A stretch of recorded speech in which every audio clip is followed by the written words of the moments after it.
When choosing a location for your tank, try to choose an even surface. That way your tank won't fall over. This is wrong.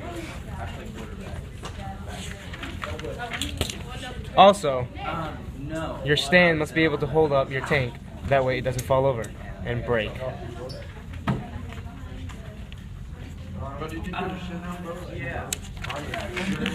Next, make sure that the area around your tank is clean. That way you don't fall over and break anything. Also, make sure you have enough electrical appliances to satisfy your tank, like lights, heaters, and air pumps.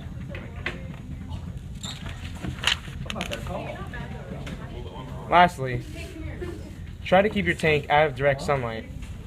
That way the fish don't become overheated or the water becomes overheated.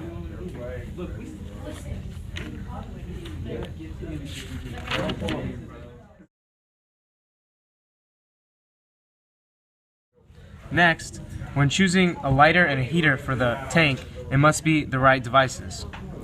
For a heater, what it is a device that regulates the water temperature, and you want to get a right heater.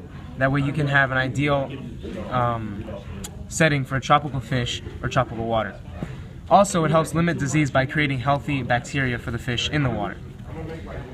The light is essential to plant growth in aquariums, which leads to the right kind of bacteria for the fish. It is essential that you choose the right light that will meet the demands of the plants and the fish in the tank.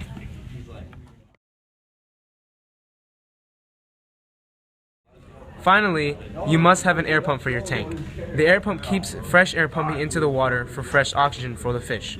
Fresh oxygen equals healthy fish. You should pick a larger air pump than you think is needed for your tank in case something goes wrong in your tank.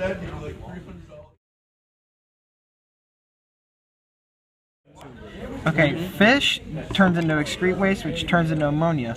Uneaten food also turns into ammonia, which is very toxic for your fish. Ammonia then turns into nitrites, which are also very toxic for your fish. But where you want to get it to is to nitrates, which you can clean out of your tank.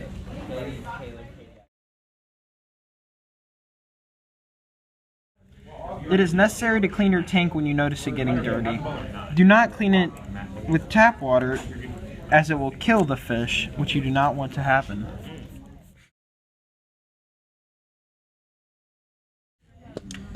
We need decoration in our fish tanks.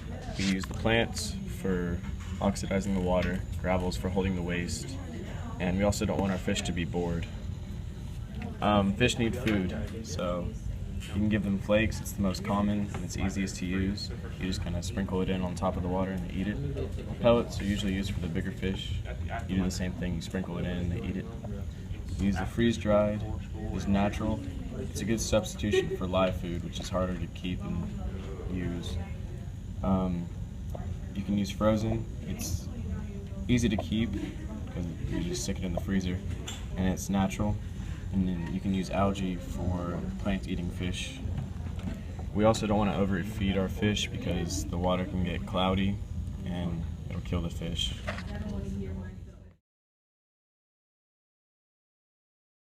Well, hello. Today I will be talking about fish placement. You should never place a small fish with a big fish. Whoa. That is a no-no. Always keep small fish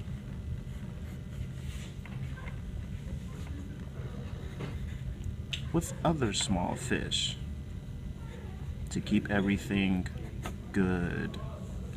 Also, it's always best to have two peaceful fish and to have one fish that you know is going to eat the other fish. Another thing to look at is the sickness. If you see the fish not swimming correctly, then it's most likely sick. If you see discoloration, it's most likely sick. If you see scales or fins coming off, then it's likely sick. best thing to do is to get antibiotics to help the fish out. First, see what's going on with the fish, then getting the right medicine and medication for that fish.